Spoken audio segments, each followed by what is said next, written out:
Hello viewers, welcome to my channel. Hindi எடிட்டோரியலில் இன்றைக்கி நம்ம எந்த ஆர்டிக்கல் பார்க்க போகிறோம்னா, poverty in India is on the rise again.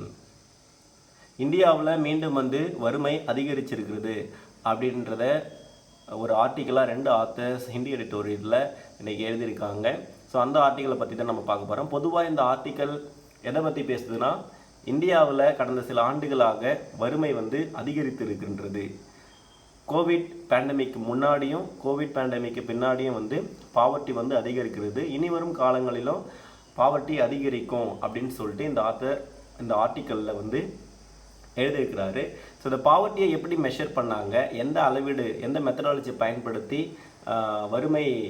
மக்கள் வறுமைக்கு கீழே இருக்காங்க, மக்கள் வேலையில் திண்டாட்டத்தில் இருக்கிறாங்க, எந்த முறையை பயன்படுத்தி இந்த பாவர்ட்டி இருக்குது இல்லை அப்படின்னு சொல்லிட்டு சொல்கிறாங்க, அந்த மெத்தடாலஜியை பற்றியும் இந்த ஆர்டிக்கலில் நம்ம பார்க்க போகிறோம். வாங்க லைன் பை லைனாக இந்த ஆர்டிக்கலை படித்து நம்ம புரிஞ்சுப்போம். இந்த ஆர்டிக்கலில் இருக்கிற difficult words, verbs, phrase, idioms இது எல்லாத்தையும் நான் உங்களுக்கு லைன் பை லைனாக உங்களுக்கு எக்ஸ்பிளைன் பண்ணுவேன். சரி, வாங்க நம்ம லைன் பை லைனாக ஆர்டிக்கலை படித்து புரிஞ்சுப்போம். டாபிக் பாருங்கள், heading poverty in India is on the rise again. இந்தியாவில் வறுமை மிகவும் மீண்டும் அதிகமாகி இருக்கிறது அப்படின்னு சொல்லிட்டு டாபிக் சொல்லுது. இதில் இருக்கிற இடியம்ஸை பாருங்கள். ஆன் த ரைஸ் அப்படின்றது ஒரு இடியம்ஸ்.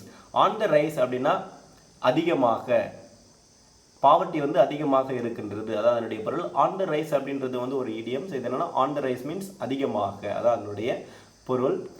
அடுத்து பாருங்க, in the absence of CES data the periodic labour force survey shows a rise in the absolute number of the poor.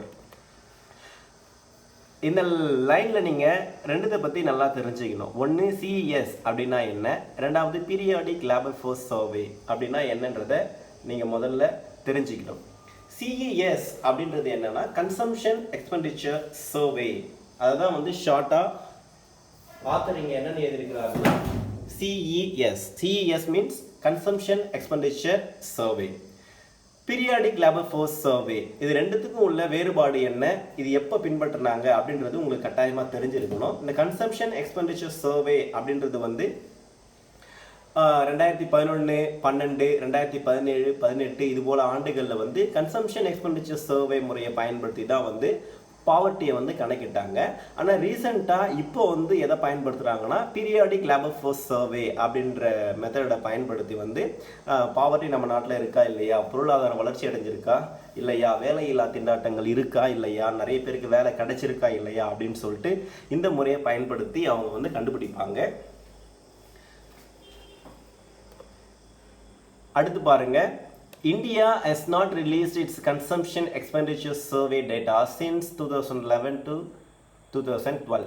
So 2011-2012 இருந்து இந்தியா இந்த கன்சம்ஷன் எக்ஸ்பெண்டிச்சர் சர்வே ரிலீஸே பண்ணல. கன்சம்ஷன் எக்ஸ்பெண்டிச்சர் சர்வேவை பயன்படுத்தி தான் நான் ஏற்கனவே சொன்னா போல் நம்மளுடைய பொருளாதார நிலை உயர்ந்திருக்கா இல்லையா, வறுமை அதிகரிச்சிருக்கா இல்லை குறைந்திருக்கா நாட்டில் அப்படின்னு சொல்லிட்டு கணக்கிடுவாங்க. ஆனால் அந்த டேட்டாவை 2011-12 இந்திய அரசாங்கம் வெளியிட இல்லை. Normally CES consumption expenditure survey is conducted by the national sample survey office every 5 years. அதாவது நேஷனல் சாம்பிள் சர்வே ஆஃபீஸ் அதுதான் 5 ஆண்டுக்கு ஒரு முறை இந்த கன்சம்ஷன் எக்ஸ்பெண்டிச்சர் சர்வேவை எடுக்கும். அப்படி எடுத்ததை 2011-12 அது வெளியிடவே இல்லை. ஃபஸ்ட்டு இந்த கன்சம்ஷன் எக்ஸ்பெண்டிச்சர் சர்வேவை வெவ்வேறு பேரில் வெவ்வேறு ஆத்தர்ஸ் குறிப்பிடுவாங்க. அதை நம்ம ஃபஸ்ட்டு தெரிஞ்சுக்கலாம். CES கன்சம்ஷன் எக்ஸ்பெண்டிச்சர் சர்வே வேறு எப்படிலாம் சொல்லுவாங்க அப்படின்னு சொல்லிட்டு பார்த்தோம்னா, household consumption and expenditure survey, ரெண்டாவது household income and expenditure survey, household budget survey, living standards measurement survey, இப்படி பல்வேறு பேரில் அதை சொல்லுவாங்க. இந்த ஆத்தர் இந்த ஆர்டிக்கலில் என்னென்னு குறிப்பிட்டிருக்காருன்னா, கன்சம்ஷன் எக்ஸ்பெண்டிச்சர் சர்வே. இதுக்கு பல பேரில் இதை அழைக்கப்படும். என்னென்னா, house hold consumption and expenditure survey, household income and expenditure survey, household budget survey, living standards measurement survey. So இந்த சர்வே எதுக்கு பயன்படுத்துகிறாங்க அப்படின்னா ஒரு நாட்டில் உள்ள குடும்பங்களுடைய சோஷியோ எக்கனாமிக் கண்டிஷன், அதாவது சமூக பொருளாதார நிலையை வந்து இப்போ நம்ம நாட்டில் இருக்கிற மக்களுடைய சமூக பொருளாதார நிலை என்ன, அவங்களுடைய வாழ்க்கை தரம் உயர்ந்திருக்கா இல்லையா, வறுமை அதிகரிச்சிருக்கா வறுமை குறைந்திருக்கா அப்படின்றத கணக்கிடுறதுக்காக இந்த சர்வேவை வந்து 5 ஆண்டுக்கு ஒரு முறை எடுப்பாங்க. But the CES of 2017-18 already conducted a year later was not made public by the government of India. இந்திய அரசாங்கத்தால் ஏற்கனவே 2017-18 ஆண்டிற்கான கன்சம்ஷன் எக்ஸ்பெண்டிச்சர் சர்வே எடுத்தாங்க. ஆனால் it was not made public. Made public என்றது என்னன்னா பொதுமக்களுக்கு அந்த டேட்டாவை அறிவிக்கவில்லை அப்படின்னு சொல்லிட்டு ஆத்தர் சொல்கிறாரு. Now we hear that a new CES is likely to be conducted in 2021-22, the data from which will probably not be available before end 2022. ஏற்கனவே 2 தாட்டி பண்ணாங்க, கன்சம்ஷன் எக்ஸ்பெண்டிச்சர் சர்வே எடுத்தாங்க, அதனுடைய டேட்டாவெல்லாம் வெளியிடலை. மீண்டும் வந்து இப்போ நம்ம என்ன கேள்விப்படுறோம்னா 2021-22 ஒரு கன்சம்ஷன் எக்ஸ்பெண்டிச்சர் சர்வே எடுக்க போகிறாங்க.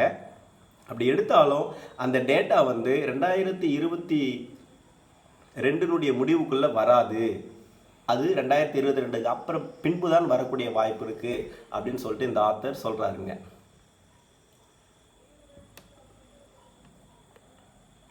Meanwhile, we know that the economy has been slowing for 9 quarters prior to the outbreak of the novel coronavirus.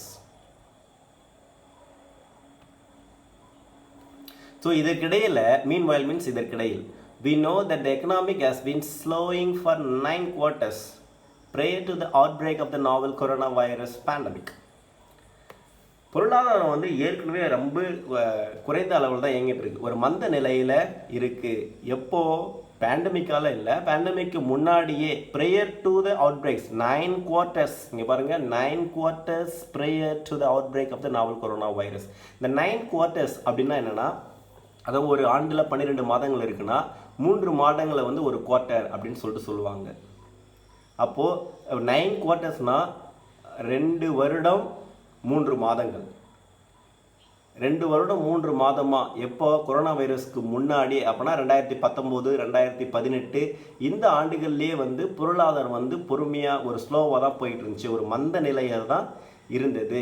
Corona virus out brake முன்னாடியே வந்து பொருளாதாரம் ஒரு மந்த நிலையில் இருந்தது அப்படின்னு சொல்லிட்டு ஆத்தர் சொல்கிறாருங்க. So unemployment had reached a 40-year high in 2017-18 as revealed by NSO's periodic labor force survey. So 45 ஆண்டு காலமாக இல்லாத அளவுக்கு வந்து அன்எம்ப்ளாய்மெண்ட், வேலையில்லா திண்டாட்டம் 2017-18 அதிகமாக இருக்குது. இந்த டேட்டாவை எது சொல்லுதுன்னா NSO நேஷ்னல் சர்வே ஆஃபீஸ் வந்து பீரியாடிக் லேபர் ஃபோர்ஸ் சர்வே அப்படின்ற முறையை பயன்படுத்தி கண்டுபிடிச்சிருக்கு அப்படின்னு சொல்லிட்டு சொல்லுவாங்க. ஸோ இப்போ ஃபஸ்ட்டு நீங்கள் தெளிவாக தெரிஞ்சுக்கிறது என்னென்னா, கன்சம்ஷன் எக்ஸ்பெண்டிச்சர் சர்வே அதனுடைய பர்பஸ் என்ன, ஏன் எடுக்கிறாங்க அப்படின்றத பற்றி தெரிஞ்சுக்கணும். 2வது நேஷ்னல் சாம்பிள் சர்வே ஆஃபீஸ், இது 2த்தை பற்றி தெரிஞ்சுக்கணும். 3வது பீரியாடிக் லேபர் ஃபோர்ஸ் சர்வே. இது 3த்தை பற்றி உங்களுக்கு தெளிவான ஒரு அண்டர்ஸ்டாண்டிங் இருந்துச்சுன்னா இந்த ஆர்டிக்கல் உங்களுக்கு ஈஸியாக புரியும். நான் ஃபஸ்ட்டு உங்களுக்கு மீண்டும் ஒரு முறை இந்த கன்சம்ஷன் எக்ஸ்பெண்டிச்சர் சர்வே பற்றி தெளிவாக சொல்கிறேன், நல்லா கவனிங்க.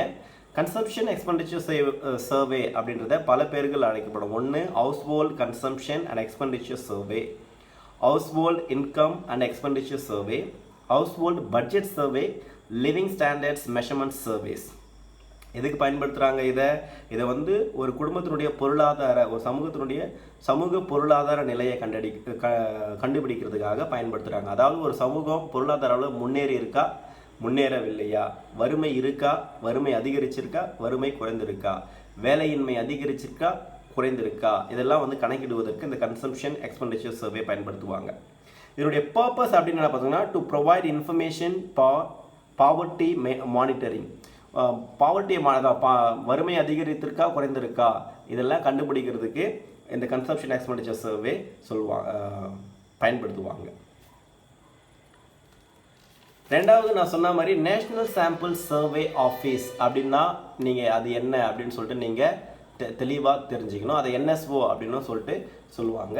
So national sample survey first எப்போ வந்து செட்டப் பண்ணுறாங்க, எஸ்டாப்ளிஷ் பண்ணுறாங்கன்னா 1950 1950 தான் வந்து இந்த நேஷ்னல் சாம்பிள் சர்வே வந்து எஸ்டாப்ளிஷ் பண்ணுறாங்க. எதுக்கு? To have permanent survey organisation. ஒரு சர்வே ஆர்கனைசேஷன் இருக்கணும். எதுக்கு? இது மாதிரி சர்வே பண்ணுறது, பல்வேறு விதமான சர்வேவை எடுக்கிறதுக்கு ஒரு ஆர்கனைசேஷன் வேணும். அது என்ன செய்யுது? To collect data on various facets of economy. பொருளாதார சம்மந்தப்பட்ட பல்வேறு தரவுகளை, டேட்டாவை வந்து இந்த ஆர்கனைசேஷன் தான் வந்து கலெக்ட் பண்ணும். அது எதுக்கு பண்ணுது இது மாதிரி? To assist in socio economic planning and policy making. இந்த பொருளாதார அளவில் பாலிசிங்க ஏன்னா க்ரியேட் பண்ணுறதுக்கும் சரி, சமுதாய அளவில் சோஷியோ எக்கனாமிக் பாலிசியை வந்து இது எடுக்கிற டேட்டாவுடைய அடிப்படையில் தான் வந்து இந்த பாலிசியே க்ரியேட் பண்ணுவாங்க. ஃபார் எக்ஸாம்பிள், இப்போ இந்த டேட்டா எடுத்து பாவர்ட்டி ரொம்ப அதிகமாக இருக்குன்னா அதுக்கேற்ற மாதிரி பொருளாதார கொள்கையில், பாலிசியில் ஒரு சில மாற்றங்களை கொண்டு வருவாங்க. அதுக்கு தான் வந்து இந்த சர்வேலாம் எடுக்கிறாங்க. ஓகே, அடுத்து பீரியாடிக் லேபர் ஃபோர்ஸ் சர்வே. நீங்கள் இதை பற்றி ஒரு சரியான புரிதல், அண்டர்ஸ்டாண்டிங் உங்களுக்கு இருக்கணும். பீரியாடிக் லேபர் ஃபோர்ஸ் சர்வே அப்படின்னா என்னன்னு சொல்கிறேன் பாருங்கள். In every economy estimation of reliable employment and unemployment data is important. So ஒவ்வொரு பொருளாதாரத்துலேயும் வேலையின்மை இருக்குதா இல்லையா அப்படின்ற டேட்டா வந்து ரொம்ப முக்கியம். From April 2017 the NSSO National Sample Survey Office has adopted a new unemployment survey called periodic labor force survey. இந்த periodic labor force survey அப்படின்றது வந்து 2017 நேஷ்னல் சாம்பிள் சர்வே அப்படின்ற ஆர்கனைசேஷன் வந்து அடாப்ட் பண்ணிச்சு. அதற்கு முன்னாடி எந்த மெத்தடை பயன்படுத்திச்சு அப்படின்னு சொன்னோம்னா, இந்த கன்சியூமர் எக்ஸ்பெண்டிச்சர் சர்வே அப்படின்னு சொல்லிட்டு ஃபஸ்ட்டு சொன்னேன் இல்லைங்களா, அந்த மெத்தடை தான் வந்து அது முன்னாடி பயன்படுத்திக்கிட்டு இருந்தது. இது மூணுத்தை பற்றி உங்களுக்கு கிளியர் அண்டர்ஸ்டாண்டிங் இருந்ததுன்னா இந்த ஆர்டிக்கிளை நீங்கள் ஈஸியாக புரிஞ்சிக்கலாம். வாங்க நெக்ஸ்ட் பேராகிராஃபுக்கு போகலாம். So sufficient to estimate change. So மேலே இருக்கிற டேட்டா கிடைச்சாலே அது வந்து போதுமானது. சஃபிஷியன்ட் அப்படின்னா எனஃப், போதுமானது, எது மாற்றத்தை வந்து எஸ்டிமேட் பண்ணுறதுக்கு அப்படின்னு சொல்லிட்டு. India's labour force services including 5 years employment unemployment rounds from 1973 to 74 to 2011 to 12 have also collected consumption expenditure household. அதாவது 1973-74 இருந்து 2011-12 வரைக்கும் லேபர் ஃபோர்ஸ் சர்வே அப்படின்ற முறையை வந்து பயன்படுத்தினாங்க. அது எதுக்கு? எம்ப்ளாய்மெண்ட்டு அன்எம்ப்ளாய்மெண்ட்டு இருக்கா இல்லையா அப்படின்றத கண்டுபிடிக்கிறதுக்காக என்ன சர்வே எடுத்தாங்கன்னா லேபர் ஃபோர்ஸ் சர்வே அப்படின்றத ஒன்று கணக்கு எடுத்தாங்க. ஸோ தி PLFS, அதாவது periodic labour force survey, has maintain the tradition. இப்போ புதுசாக ஒன்று அடாப்ட் பண்ணாங்க இல்லையா PLFS, அதுவும் வந்து இந்த எம்ப்ளாய்மெண்ட் அன்எம்ப்ளாய்மெண்ட் டேட்டாவெல்லாம் கலெக்ட் பண்ணுது. While the PLFS, Periodic Labor Force Surveys questions on consumption expenditure are not as detailed as those of the CES, they are sufficient for us to estimate changes in consumption on a consistent basis across time. அவர் என்ன சொல்ல வர்றாருன்னா, first வந்து consumption expenditure survey தான் எடுத்தாங்க. அதுக்கு பதிலாக இப்போ என்ன எடுக்கிறாங்க? பீரியாடிக் லேபர் ஃபோர்ஸ் சர்வே எடுக்கிறாங்க. பீரியாடிக் லேபர் ஃபோர்ஸ் கொஷினர் வந்து CES கன்சம்ஷன் எக்ஸ்பெண்டிச்சர் சர்வே அதில் இருக்க கொஷினை விட ரொம்ப டீட்டெயிலாக இல்லைனாலும் அது போதுமானது. பீரியாடிக் லேபர் ஃபோர்ஸ் சர்வே வந்து போதுமான அளவு எல்லா கண்டென்ட்டையும் உள்ளே அடக்கி இருக்குது. கன்சம்ஷன் எக்ஸ்பெண்டிச்சர் சர்வே என்ன செஞ்சுதோ அதை விட அந்த கொஸ்டினரில் என்ன டீட்டெயிலாக இருக்கோ அதை விட கம்மியான டீட்டெயில்ஸ் தான் வந்து இந்த பீரியாடிக் லேபர் ஃபோர்ஸ் சர்வேல இருக்குது. ஆனால் இருந்தாலும் அது போதுமானது அப்படின்னு சொல்லிட்டு ஆத்தர் சொல்கிறாரு. ஸோ இட் எனேபிள்ஸ், அதாவது periodic labour force survey enables any careful researcher to estimate the incidence of poverty as well as the total number of persons below poverty. அதாவது இந்த பீரியாடிக் லேபர் ஃபோர்ஸ் சர்வேவை வச்சு இது வந்து ரிசர்ச்சர்ஸ்க்கு ரொம்ப பயனுள்ளதாக இருக்கும். எதுக்கு? To estimate incidents of poverty, புதுசாக எந்த அளவுக்கு வறுமை வந்து நம் நாட்டில் உற்பத்தி ஆகிருக்கு, அப்புறம் எந்த அளவுக்கு எத்தனை பேர் வறுமை கோட்டுக்கு கீழே இருக்காங்க அப்படின்றதெல்லாம் கணக்கிடுறதுக்கு இந்த பீரியாடிக் லேபர் ஃபோர்ஸ் சர்வே வந்து போதுமானது, ரொம்ப யூஸ்ஃபுல்லாக இருக்கும் அப்படின்னு சொல்லிட்டு சொல்கிறாரு. So that is exactly what we do in the table. So அதை தான் வந்து நம்ம கால்குலேஷன் டேபிளில் பண்ணுவோம் அப்படின்னு சொல்லிட்டு அதை சொல்கிறார். என்னென்ன புதுசாக எந்த அளவுக்கு வறுமை உயர்ந்திருக்குது, ரெண்டாவது எத்தனை பேர் வறுமை கோட்டிற்கு கீழே போயிருக்காங்க, இதை தான் கடைசியாக வந்து கால்குலேட் பண்ணுவாங்க, எஸ்டிமேட் பண்ணுவாங்க. So there is a clear trajectory of the incidence of poverty falling from 1973 to 2012. So trajectory அப்படின்ற ஒரு adjective வந்து many students may not be familiar with the word adjective trajectory. Trajectory means curved things. ஒரு வளைந்த, அதாவது இது என்ன சொல்றாருன்னா trajectory means ஒரு வளைவான பொருள் அப்படின்றது தான் லிட்ரலாக அதனுடைய மீனிங்கு. ஆனால் இங்கே அது எப்படி பயன்படுத்துகிறாங்கன்னா, அதாவது 1973 2012 வரைக்கும் பாவர்ட்டியினுடைய அளவு குறைஞ்சிருக்கு.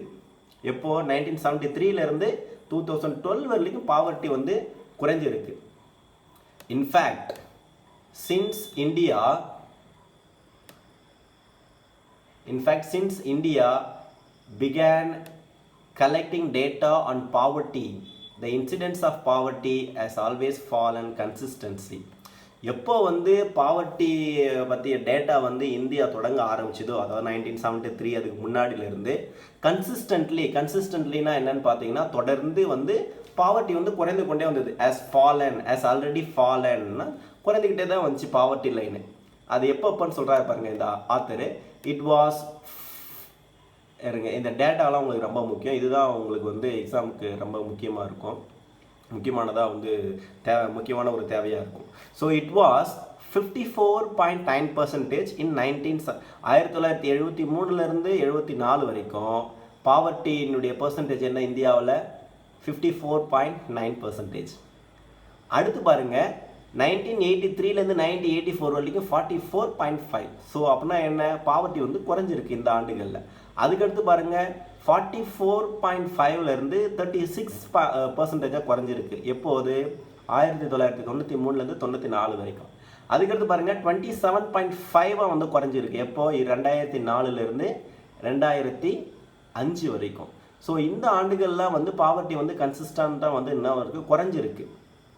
So this is in accordance with the Lagdawala poverty line, which was lower than the Tendulkar poverty line, named after the distinguished economist, then member of the Planning Commission. So இந்த poverty வந்து குறைஞ்சிருக்குன்னு சொல்கிறாங்க இல்லையா, அதெல்லாம் எதனுடைய அடிப்படையில் சொல்கிறாங்க அப்படின்னு சொன்னால், இந்த இடத்துல நீங்கள் ரெண்டை பற்றி தெரிஞ்சுக்கணும். ஒன்று லக்தவாலா பாவர்ட்டி லைன், ரெண்டாவது Tendulkar poverty line. So Lakdawala அப்படின்றது வந்து ஒரு கமிஷன், அதனுடைய அடிப்படையில் வந்து ஒரு சில காம்பனண்ட்லாம் வந்து கிரியேட் பண்ணுறாங்க. எதன் அடிப்படையில் பாவர்ட்டி குறைஞ்சிருக்கு, எதனுடைய அடிப்படையில் பாவர்ட்டி வந்து அதிகமாக இருக்குது அப்படின்னு மெஷர் பண்ணுறதுக்கு அப்படின்னு சொல்லிட்டு ஒரு கமிட்டி ஆரம்பித்து அது ஒரு சில காம்பனண்ட்ஸ்லாம் கொடுத்துச்சு. அது என்னன்னு சொல்லிட்டு நம்ம இப்போ பார்ப்போம்.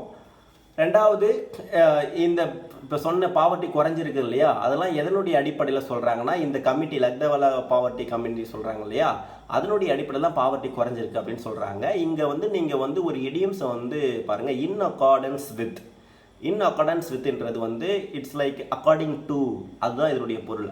இன் அக்கார்டன்ஸ் வித் அப்படின்றது வந்து லக்தவாலா பாவர்ட்டி லைனில் குறிப்பிட்டிருப்பதற்கு ஏற்றவாறு, அதான் அதனுடைய பொருள். அதற்கேற்றார் போல், அதான் இதனுடைய மீனிங். இன் அக்கார்டன்ஸ் வித் அப்படின்றது வந்து ஒரு இடியம்ஸ், அது புதுசாக இடியம்ஸ், இது தெரிஞ்சுக்குங்க. ஸோ இங்கே வந்து நான் ஏற்கனவே சொல்லியிருக்கேன், லக்தவாலா பாவர்ட்டி லைனுக்கும் டெண்டுல்கர் பாவர்ட்டி லைனுக்கும் வந்து இருக்கிற வித்தியாசத்தை வந்து நீங்கள் புரிஞ்சிக்கணும், சரிங்களா? இதில் வந்து லக்தவாலா அப்படின்றவர் வந்து ஒரு டிஸ்டிங்விஷ்டு எக்கனாமிஸ்ட்டு, அவர் வந்து பிளானிங் கமிஷனில் வந்து ஒரு மெம்பராக இருந்திருக்கிறாருங்க. ஸோ லக்தவாலா கமிட்டியை பற்றி நான் சொல்கிறேன் பாருங்கள். லக்தவாலா பாவர்ட்டி லைன் அப்படின்னா இவருடைய தலைமையில் அந்த கமிட்டி ஆரம்பிச்சதால அது லக்தவாலா கமிட்டி அப்படின்னு சொல்லிட்டு சொல்கிறாங்க. ஸோ லக்தவாலா எதனுடைய அடிப்படையில் வந்து பாவர்ட்டி இருக்கா இல்லையா அப்படின்னு சொல்லிட்டு கால்குலேட் பண்ணுறாருன்னா 2400 கலோரிஸ் ரூரல் ஏரியாவில் இருக்கிறவங்க வந்து கன்சியூம் பண்ணியிருக்கணும். 2100 கலோரிஸ் வந்து அர்பன் ஏரியாவில் இருந்து கன்சியூம் பண்ணியிருக்கணும். In addition to clothing and shelter, அவங்களுக்கு வந்து உணவு இருந்திருக்கணும், உடை இருந்திருக்கணும், தங்க உறைவிடம் ஷெல்டர் இருந்திருக்கணும். அதோடு கூட 2400 கலோரிஸ் வந்து ஒரு ரூரல் ஏரியாவில் கன்சியூம் பண்ணியிருந்தாங்களா, அவங்க வந்து அதுக்கு கீழே கன்சியூம் பண்ணியிருந்தாங்கன்னா பாவர்ட்டியில் இருக்காங்க. எங்கே? ரூரல் ஏரியாவில். அர்பன் ஏரியாவில் 2100 கலோரிக்கு கீழே கன்சியூம் பண்ணியிருந்தாங்கன்னா அவங்க பாவர்ட்டியில் இருக்கிறாங்க அப்படின்னு சொல்லிட்டு லக்தவாலா கமிட்டி சொல்லுது. இது எப்போ வரைக்கும் பயன்படுத்தியிருந்தாங்கன்னா டில் 2011 வரைக்கும் பயன்படுத்திட்டு இருந்தாங்க. So according to Lakdawala committee, a poor is யார் வந்து புவர் அப்படின்னா, a poor is one who cannot meet those average energy requirement. அதாவது 2400 கலோரிஸ் வந்து அந்த ரெக்குவயர்மெண்ட் அவருக்கு கிடைக்கல, ரூரல் ஏரியாவில் இருக்கிறாங்கன்னா அவங்க பாவர்ட்டி லைனுக்கு கீழே இருக்காங்க. 2100 கலோரிஸ் ரெக்குவயர்மெண்ட் அவங்க மீட் பண்ணல, அர்பன் ஏரியாவில் இருக்கிறவங்களால அதை மீட் பண்ண முடியல, அவங்க பாவர்ட்டி லைனில் இருக்கிறாங்க அப்படின்னு சொல்லிட்டு சொல்கிறாங்க. ஸோ லக்தவாலா கமிட்டி வந்து ஹெல்த்து எஜுகேஷனை வந்து இன்க்ளூட் பண்ணலை இந்த காம்பனண்ட்டில். வெறும் வந்து கலோரிஸு, ஷெல்டரு, க்ளோத்திங்ஸ், அதாவது ஃபுட், க்ளோத்திங், ஷெல்டர், இது 3 மட்டும் தான் கணக்கில் எடுத்துகிறாங்க. ஹெல்த்தையும் எஜுகேஷனும் அவங்க எடுக்கலை. ஏன்னா அவங்க அவங்க என்ன நினச்சாங்கன்னா, ஹெல்த்தும் எஜுகேஷனை வந்து government should give to people, கவர்மெண்ட்டே வந்து ஹெல்த்து எஜுகேஷனையும் மக்களுக்கு கொடுக்கணும் அப்படின்ற காரணத்துக்காக அதை சொல்லி வந்து இது 3 மட்டும் இன்க்ளூட் பண்ணாங்க பாவர்ட்டியை மெஷர் பண்ணுறதுக்கு. என்னென்ன? Shelter, clothing. ஃபுட்டில் வந்து அர்பன் ஏரியாவில் இருக்கிறவங்க 2100 கலோரிஸ் ரெக்குவயர்மெண்ட்டை மீட் பண்ணோம். ரூரல் ஏரியாவில் 2400 கலோரிஸ் ரெக்குவயர்மெண்ட்டை மீட் பண்ணோம். ஏன் இங்கே ஒரு விதமான 2400 ரூரலுக்கும் 2100 கலோரிஸ் அர்பன் ஏரியாவுக்குன்னு பார்த்தோம்னா 2400 கலோரிஸ் ரூரலில் கொடுத்துருக்காங்க. ஏன்னா ரூரல் ஏரியாவில் இருக்கிறவங்க நிறைய பேர் வேலை செய்வாங்க அப்படின்ற கண்ணோட்டத்தில் கொடுத்துருக்காங்க. அர்பன் ஏரியாவில் இருக்குங்க அதை விட கொஞ்சம் குறைவான, அதாவது மைண்ட் ஒர்க் மட்டும்தான் இருக்கும் அப்படின்ற கண்ணோட்டத்தில் கொடுத்துருக்காங்க.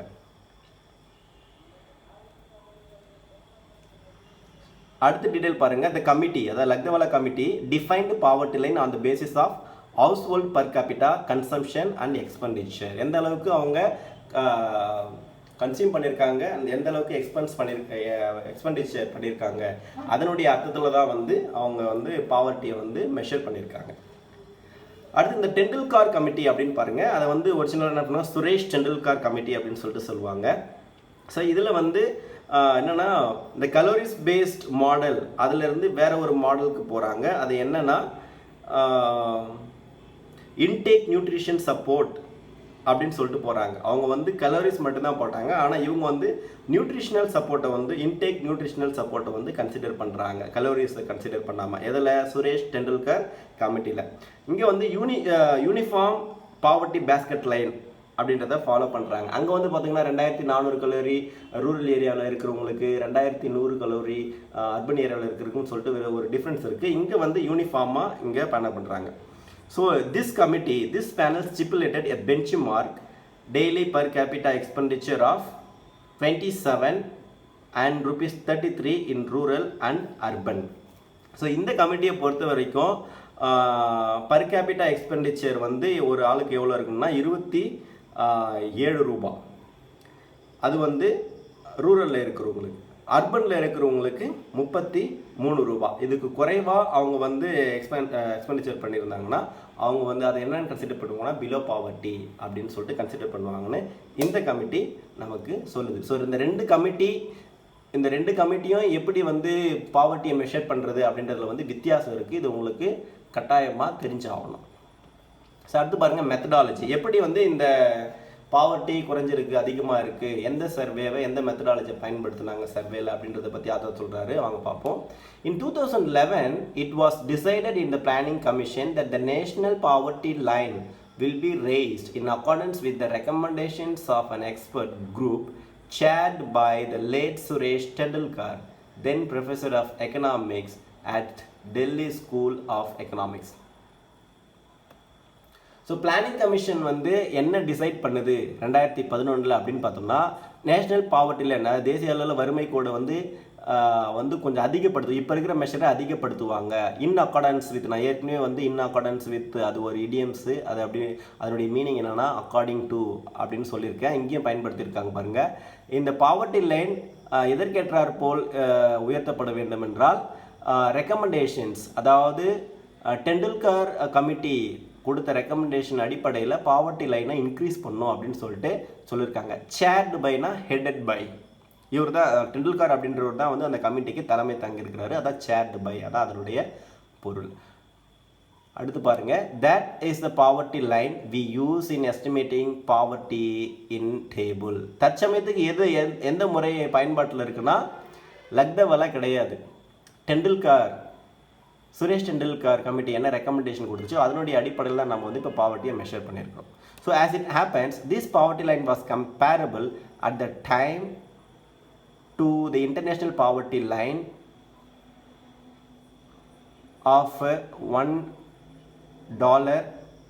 Now it's been raised to $1.90 to count for inflation person per day. அதாவது ஒரு நாளைக்கு ஒரு பர்சனுக்கு வந்து எந்த அளவுக்கு வந்து செலவு செஞ்சுருக்கணுன்றாங்கன்னா அவங்க வந்து $1.0 1.9 ஃபஸ்ட்டு $1.0 இருந்துச்சு, இப்போ வந்து $1.90 மாற்றிருக்காங்க. ஸோ இந்த டெண்டுல்கர் கமிட்டி கொடுத்த ரெக்கமெண்டேஷன் வந்து எதோட ஒத்து போகுதுன்னா, இன்டர்நேஷ்னல் லெவலில் எப்படி பாவர்ட்டி லைன் மெஷர் பண்ணுறாங்களோ அதோட ஒத்து போகுது அப்படின்னு சொல்கிறாரு. ஃபஸ்ட்டு இந்த இன்டர்நேஷ்னல் பாவர்ட்டி லைன் எப்படியா இருந்துச்சுன்னா, ஒரு நாளைக்கு ஒரு பர்சன் எவ்வளோ இது பண்ணியிருக்கணும்னா 1.09, ஆனால் இப்போ வந்து அது என்னவா உயர்த்திருக்காங்கன்னா 1.90 உயர்த்தியிருக்கிறாங்க. ஸோ அடுத்து பாருங்கள். So based on the Tendulkar poverty line, the poverty estimates for 2004-05 and 2011-12 are to be found in the Planning Commission's own estimates using the CES of those years. So author இதில் என்ன சொல்ல வர்றாருன்னா, இப்போ வந்து பாவர்ட்டி எஸ்டிமேட்ஸ் 2004, 2005, 2011, 2012க்கான பாவர்ட்டி எஸ்டிமேட்ஸு எதில் இருக்குன்னா, planning commissions வந்து ஒரு estimate பண்ணிச்சு. எதை? சிஇஎஸ், கன்சம்ஷன் எக்ஸ்பெண்டிச்சர் சர்வே பயன்படுத்தி பாவர்ட்டியை வந்து கணக்கிட்டுச்சு. எப்போ? 2004, 2005லையும் சரி, 2011, 2012லையும் சரி. அதில் வந்து அந்த எஸ்டிமேட்ஸ் இருக்கும் அப்படின்னு சொல்லிட்டு ஆத்தர் சொல்கிறாரு. Hence, we have extended the 2011-12 poverty line for each state and used the consumption expenditure reported by the PLFS to estimate the consistent poverty headcount ratio as well as absolute number of the poor. So அதை பயன்படுத்தி இப்போ வந்து அந்த டேட்டாவையும் பயன்படுத்துகிறாங்க, இந்த periodic labour force சர்வேயும் பயன்படுத்தி எந்த அளவுக்கு வந்து பாவர்ட்டி வந்து உயர்ந்திருக்கு அப்படின்றத வந்து கணக்கிடுறாங்க.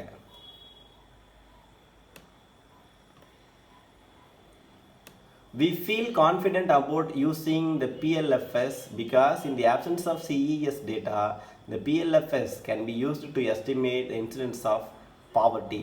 ஸோ இந்த ஆப்சன்ஸ், அதாவது இப்போதைக்கு வந்து கன்சம்ஷன் எக்ஸ்பெண்டிச்சர் சர்வே இல்லை. ஸோ இந்த ஆப்சன்ஸ் ஆஃப் இந்த ஆப்சன்ஸ் ஆஃப்ன்றதும் வந்து ஒரு இடியம்ஸு. இதை வந்து ரொம்ப பியூர் இங்கிலீஷ் பேசுகிறவங்க வந்து பயன்படுத்துவாங்க. இந்த ஆப்சன்ஸ் ஆஃப் அப்படின்றது வந்து சிஎஸ் இல்லாத பொழுது, அதான் அதனுடைய அர்த்தம். ஸோ சிஎஸ் இல்லாத பொழுது நம்ம வந்து பீரியாடிக் லேபர் ஃபோர்ஸ் சர்வே வந்து பயன்படுத்தி எந்த அளவுக்கு வறுமை வந்து வறுமை உயர்ந்திருக்கா இல்லை குறைந்திருக்கா அப்படின்னு சொல்லிட்டு கணக்கிடலாம். It also collects the household monthly per capita consumption expenditure data based on the mixed recall period methodology. So இந்த PLSF periodic labour force survey அது வந்து household monthly per capita consumption எக்ஸ்பெண்டிச்சரையும் வந்து கலெக்ட் பண்ணுது. எதனுடைய அடிப்படையில் அப்படின்னு சொல்லிட்டு பார்த்தோம்னா மிக்ஸ்டு ரீகால் பீரியட் மெத்தடாலஜி. உங்களுக்கு வந்து இங்கே மிக்ஸ்டு ரீகால் பீரியட் மெத்தடாலஜி அப்படின்னா உங்களுக்கு என்னன்னு தெரிஞ்சிருக்கணும். அதை ஃபஸ்ட் நான் சொல்லிடுறேன் பாருங்கள். So under this method data on 5 less frequently used items are collected. For example, over a 1 year period, while sticking to 30 days recall for the rest of the items. So இதில் வந்து பார்த்தோம்னா first 5 items என்னென்ன வந்து less ஃப்ரீக்வெண்ட்டாக use பண்ணியிருக்காங்க அதை வந்து calculate பண்ணுவாங்க. எப்போ ஒரு 1 இயருக்கு ஓவர் 1 இயர் பீரியட். அதே சமயத்தில் 30 நாள் கடைசி 30 நாளுக்கு என்னென்ன ஐட்டம்ஸ்லாம் வந்து பயன்படுத்தியிருக்காங்க. இது வந்து ஒரு மிக்ஸ்டு மெத்தட் அப்படின்ற புரிதல் மட்டும் உங்களுக்கு தெரிஞ்சால் போதும். அந்த புரிதல் மெத்தட் அந்த மிக்ஸ்டு மெத்தட்னா என்ன, 1 இயருக்கு 5 ஐட்டம்ஸு எந்த அளவுக்கு லெஸ் ஃப்ரீக்வெண்ட்டாக பயன்படுத்தியிருக்காங்க. ரெண்டாவது கடைசி 30 நாள் என்னென்ன ஐட்டம்ஸ்லாம் வந்து பயன்படுத்தியிருக்காங்க அப்படின்னு சொல்லிட்டு இது வந்து எக்கனாமிக்ஸ் ஸ்டூடெண்ட்ஸுக்கு ரொம்ப தெளிவாக புரியும். நீங்கள் உங்களுக்கு இப்போதைக்கு சிம்பிள் அண்டர்ஸ்டாண்டிங்னா மிக்ஸ்டு ரீகால் பீரியட் மெத்தடாலஜினா கடைசி 1 இயர் ஃபுல்லாக என்னென்ன ஐட்டம்ஸ் வந்து பயன்படுத்தியிருக்காங்க, கன்சம்ஷன் பண்ணியிருக்காங்க. ரெண்டாவது கடைசி 30 நாள் வரைக்கும் என்னென்னலாம் பயன்படுத்தியிருக்காங்கன்றத வந்து இந்த PLFS வந்து அதை வந்து கருத்தில் கொள்ளும், கன்சிடர் பண்ணும். Similar to the CES and PLFS, similar to the CES, the PLFS also asks the household questions about expenses on health, clothing. So CES consumption expenditure survey போல பீரியாடிக் லேபர் ஃபோர்ஸ் சர்வேவும் வந்து பல விதமான கேள்விகள் கேட்குது. எதை பற்றி? Expenses on health, clothing, building, education, footwear and consumer durables for 36 days. அதான் சொன்னாங்களா ஒரு வருஷத்துக்கு அதெல்லாம் வந்து ரீகால் பண்ணுது. Prior to the day of survey. இன்றைக்கி சர்வே எடுக்கிறாங்கன்னா இன்றைக்கி முந்தின நாள்லேருந்து 365 நாள் இந்த எஜுகேஷன் ஃபுட்வேர்க்கெலாம் எவ்வளோ செலவு பண்ணியிருக்காங்க அதை பற்றிய கேள்வியும் வந்து அந்த சர்வே கேட்கும். But for non durable consumption goods and services including expenses on food, அவங்களே சொல்கிறாங்க பாருங்கள், ஆத்தரே சொல்கிறாரு non durable things consumption goods and service என்னென்னு சொல்லிட்டு including expense on food, housing, conveyance இதெல்லாம் வந்து நான் டியூரபிள் கன்சம்ஷனில் வந்துடும். It's question expects a recall period of 30 days prior to the day of survey. So அதாவது பெட்டிங், எஜுகேஷன், ஃபுட்வேர் இதுக்கெலாம் வந்து இன்றைக்கி சர்வே எடுக்கிறாங்கன்னா அதுக்கு முன்னாடி 365 நாள் வந்து இதுக்கெலாம் எவ்வளோ செலவு பண்ணியிருக்காங்க பெட்டிங், எஜுகேஷன், ஃபுட்வேருக்கு அப்படின்றத வந்து கேள்வியாக கேட்கும் அந்த கொஷினரில். இங்கே வந்து பார்த்தீங்கன்னா அந்த நான் டியூரபிள் குட்ஸு, கன்வேயன்ஸு, ஃபுட், ஹவுசிங் இதுக்கு எவ்வளோ ஸ்பெண்ட் பண்ணிடுறாங்கிறது எப்போ கேட்குன்னா சர்வே இன்றைக்கி எடுக்கிறாங்கன்னா அதுக்கு முதல் நாள் 30 நாளுக்கு எவ்வளோ இதுக்கெலாம் செலவு பண்ணியிருக்காங்க அப்படின்றத இதுவும் கேட்கும். பேசிக்காக வந்து சர்வே அப்படின்றது வந்து அது ஒரு கொஷினர். அந்த கொஷினரில் வந்து பல கேள்விகள் இருக்கும். சரி, பெட்டிங், எஜுகேஷனுக்கு எவ்வளோ நீங்கள் மந்த்லி ஒரு வருஷத்துக்கு செலவு பண்ணியிருக்கீங்க அப்படின்னு சொல்லிட்டு கேள்வி இருக்கும். நான் டியூரபிள் கேட்டகரியில் ஸோ கடந்த ஒரு மாதமாக ஹவுசிங்க்கு எவ்வளோ செலவு பண்ணியிருக்கீங்க, ஃபுட்டுக்கு எவ்வளோ செலவு பண்ணியிருக்க அப்படின்னு சொல்லிட்டு அந்த கொஷின் வந்து பலவித கொஷினர் அப்படின்னு சொல்லிட்டு சொல்லுவாங்க, கேள்வித்தாள். அதில் வந்து நிறைய கேள்விகள் இருக்கும். அந்த கேள்விகளுக்கு அவங்களே ஆன்சர் கொடுத்துருப்பாங்க, இவ்வளோ செலவு பண்ண அப்படின்னு சொல்லிட்டு. அதை நீங்கள் டிக் அடிச்சிங்கன்னா அந்த சர்வே அந்த டேட்டாவெல்லாம் கலெக்ட் பண்ணி அதை கேதர் பண்ணி ஒரு முடிவுக்கு வருவாங்க. இவ்வளோ செலவு பண்ணியிருக்காங்க, இவ்வளோ செலவு பண்ணல, அதனால் மக்கள் வந்து வறுமை கோட்டுக்கு கீழே இருப்பது அதிகரிச்சிருக்குது இல்லைன்னா குறைந்திருக்குது அப்படின்னு சொல்லிட்டு ஒரு முடிவுக்கு வருவாங்க. அந்த பேசிக் அண்டர்ஸ்டாண்டிங் உங்களுக்கு இருக்கணும். கொஷினர்னா என்ன, சர்வே எப்படி எடுப்பாங்க அப்படின்னு சொல்லிட்டு உங்களுக்கு ஸ்டாட்டிஸ்டிக்ஸ் படித்தவங்களுக்கு இது ரொம்ப ஈஸியாக இருக்கும். பட் தெரியாதவங்களுக்கு ஒரு simple understanding you should have about the survey, how it will be done. Okay, we naturally adapted the Tendulkar poverty line using the consumer price index for each state to 2019 to 2020 to arrive the estimate for the last year before COVID-19. 2019 2020 அந்த ஆண்டுகளில் வந்து Tendulkar poverty லைனை தான் வந்து நாம் வந்து என்ன சொல்கிறது கடைபிடிச்சு இருக்கிறோம். நான் ஏற்கனவே உங்களுக்கு சொல்லியிருக்கிறேன், லக்தவாலா கமிட்டிக்கும் டெண்டுல்கர் கமிட்டிக்கும் நிறைய வித்தியாசம் இருக்குது. இப்போ நம்ம எதை பயன்படுத்திட்டு இருக்கோம் அப்படின்னு சொல்லிட்டு பார்த்தோம்னா டெண்டுல்கர் பாவர்ட்டி லைனை தான் வந்து நாம் இப்போ பயன்படுத்திக்கிட்டு இருக்கோம். So and urban and rural race. So அர்பன்லேயும் ரூரல் ஏரியா ரெண்டுத்துலேயுமே வந்து பாவர்ட்டி அதிகமாக இருக்குது அப்படின்னு சொல்லிட்டு ஆதர் சொல்கிறாரு. வாங்க நம்ம லைன் பை லைனாக பார்ப்போம். What is stunning is that for the first time in India's history of estimating poor there is a rise in the incidence of poverty since 2011 to 2012. ஸ்டன்னிங்னா திகைக்க வைக்கக்கூடியது. What is stunning? Stunning means வந்து ஒரு திகைப்புக்குள்ளாக்கக்கூடியது. அதான் stunning அப்படின்றது வந்து இங்கே ப்ரெசன்ட் கண்டினியூஸில் யூஸ் பண்ணியிருக்காங்க. What is stunning? ஸ்டன்னிங்னா ஒரு திகைக்க வைக்கக்கூடியது. What is stunning is that for the first time in India's history of estimating poverty, அதாவது இந்தியாவுடைய வறுமை உயர்ந்திருக்கா அல்லது குறைந்திருக்கா அப்படின்னு கணக்கிடுவதில் அந்த வரலாற்றிலே முதன்முறையாக வந்து வறுமை உயர்ந்திருக்கு. எப்போ? 2011-12 இருந்து, அந்த ஆண்டிலிருந்து. சின்ஸ்னா அப்போது இருந்து, சின்ஸ் 2011-12 அதிலிருந்து என்ன இருக்கு? வறுமை அதிகரித்திருக்கு. அடுத்து பாருங்க, the important point is that this is consistent with NSO's CES data for 2017-18 that was leaked data. So இது வந்து இந்த பாவர்ட்டி உயர்ந்திருக்கு அப்படின்றது வந்து inconsistent with,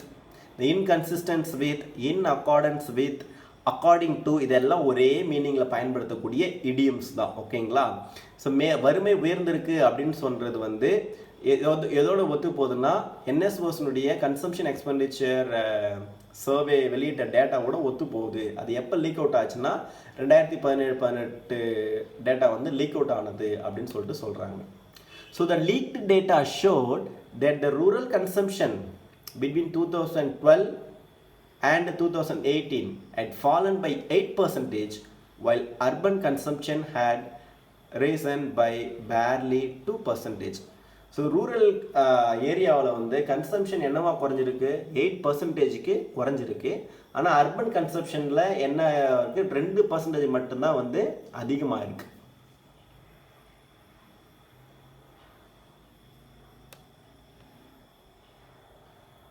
Since the majority of India's population, certainly over 65%, is rural, poverty in India is also predominantly rural.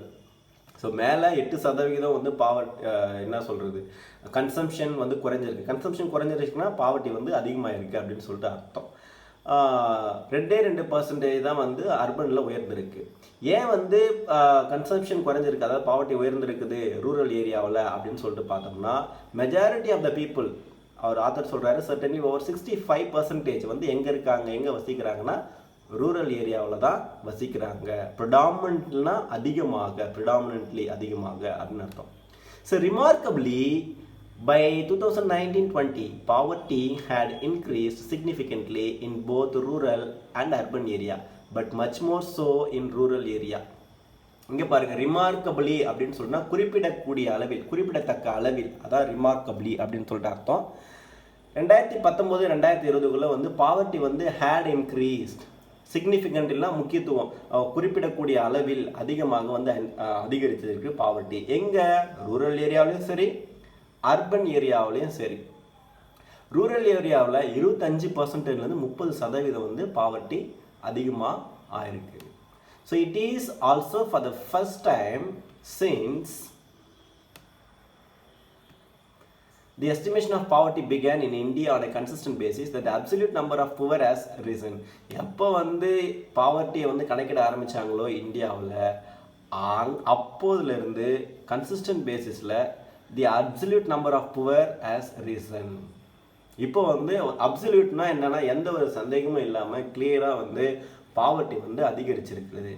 இங்கே பாருங்கள், அந்த data வந்து author கொடுக்குறாரு பாருங்கள். From 270 million in 2012 to 2070 million in 2020 in rural areas.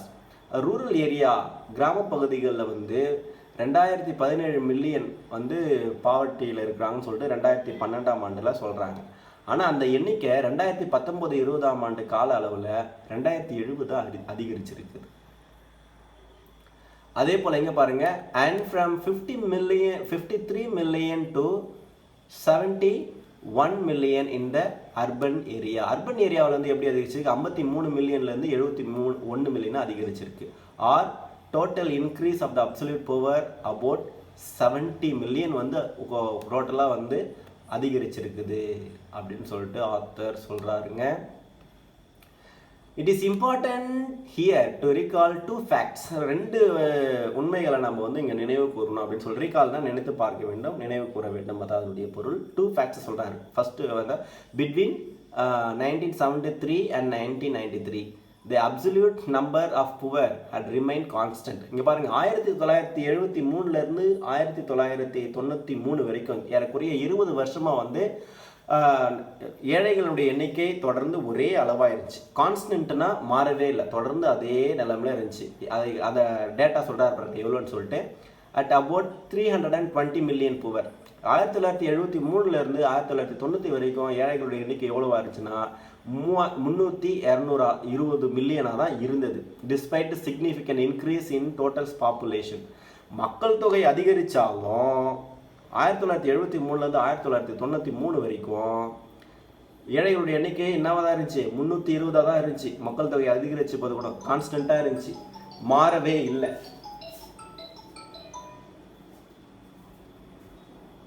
அதுக்கப்புறம் பாருங்க,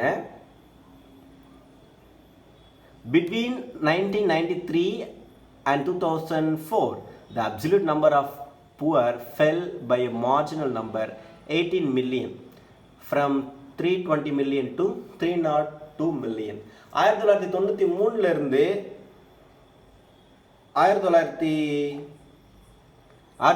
2004 வரைக்கும் பார்த்தோம்னா கொஞ்சம் அப்சல்யூட் நம்பர் ஆஃப் புவர் வந்து கொஞ்சம் குறைஞ்சது.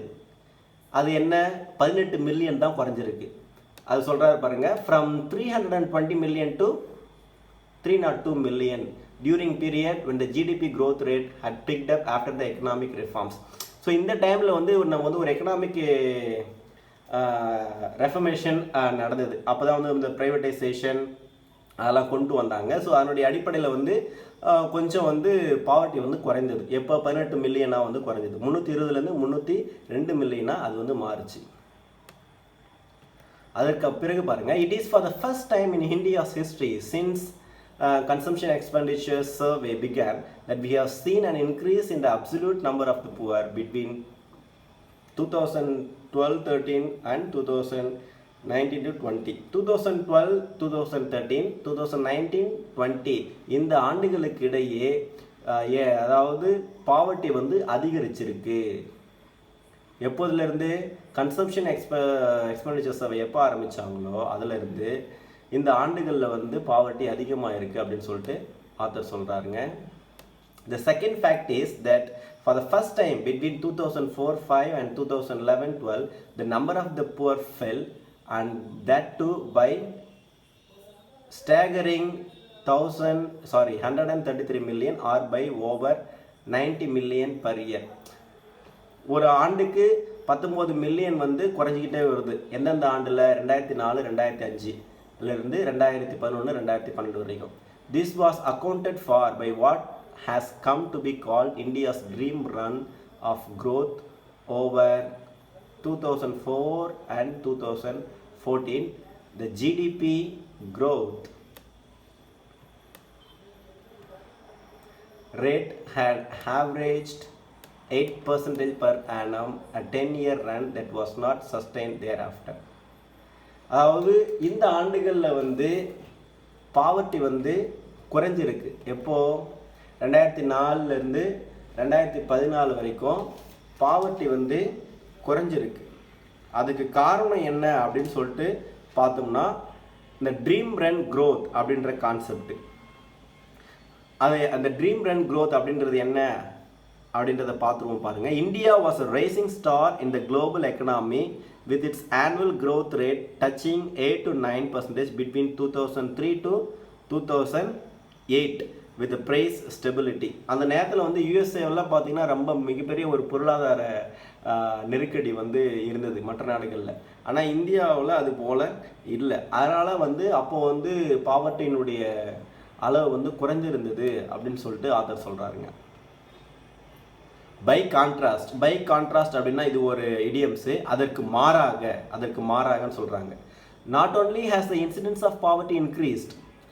பாவர்ட்டி மட்டும் இன்க்ரீஸ், புதுசாக வந்து இன்சிடென்ட்ஸ்னால் இப்போ புதுசாக நிகழ்ந்துள்ள மறுமை போட்டிருக்கு ஆளானவர்கள், அது மட்டும் உயரவில்லை. Absolute increase in poverty is totally unprecedented. இது வந்து முன்னெப்போது அன்பிரசிடென்டட்னா என்ன, முன்னெப்பொழுதும் இல்லாத அளவுக்கு கிளியராக வந்து என்னென்னா வந்து வறுமை வந்து இந்தியாவில் வந்து அதிகரிச்சிருக்குது அப்படின்னு சொல்லிட்டு இந்த ஆர்டிக்கிள் நமக்கு சொல்லுது. ஸோ எதெல்லாம் வந்து இந்த பாவர்ட்டிக்கு காரணம், கான்ட்ரிபியூட்டரி ஃபேக்டர்ஸ் அப்படின்னா எதெல்லாம் வந்து இதுக்கு வந்து கான்ட்ரிபியூட் பண்ணுச்சு பாவர்ட்டி அதிகமாகிறதுக்கு அப்படின்னு பார்த்தோம்னா, the reasons for increased poverty since 2013 பாவர்ட்டி அதிகமானதுக்கு என்னெல்லாம் காரணம்னா, நாட் ஃபார் டூ சிக், அது தேடுவதற்கு ரொம்ப கடினம்லாம் பட வேண்டியதில்லை அப்படின்னு சொல்லிட்டு சொல்கிறாரு. While the economic maintained some growth momentum till 2015, 2015 வரைக்கும் கொஞ்சம் எக்கனாமி வந்து பொருளாதாரத்தில் முன்னேற்றம் இருந்தாலும்